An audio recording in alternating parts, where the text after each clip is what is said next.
Today's story name is The Great Cupcake Chase.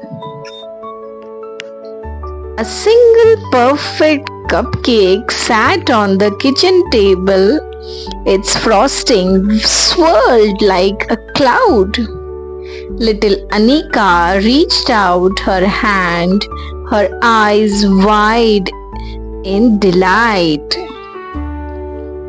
Just as her fingers were about to touch the sugary treat, pop! The cupcake sprouted to tiny wiggling legs and hopped right off the plate. "Hey!"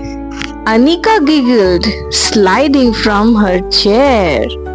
The cupcake scuttled across the floor, its frosting bobbing with every step. Anika was right behind it. A blur of brown fur joined the chase.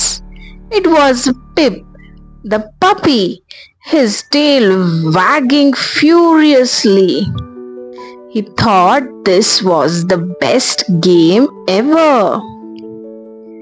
The cupcake darted into the living room, heading straight for the big comfy couch.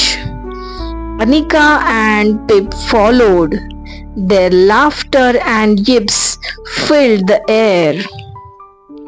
Suddenly, a new voice joined the fun. "What's all this commotion?" It was Grandma Rose, holding a dustpan and a broom. She saw the little cupcake and a twinkle appeared in her eye. The cupcake zipped under the couch. Anika giggled as she peered under the cushions. "It's hiding!" she squealed.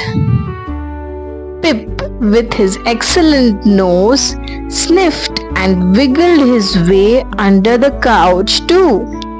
He let out a little bark as if to say, "I have found you." Grandma Rose smiled. "I know just the place it wants to go." She kneeled down and gently scooped the cupcake. It wiggled its legs, but it didn't run away. She carried it back to the kitchen, placed it on the counter. "It's not a cupcake at all," she said with a wink. "It's a cupcake-shaped toy." Anika and Pip watched as Grandma Rose put the toy cupcake back to the toy box, ready for another day of fun. Wow, wasn't that an amazing story, kids? Yes, Mom. Okay, so see you next time. Thanks for listening with us. And don't forget to like, share and subscribe so you don't miss our next video. Bye-bye. Bye-bye, friends.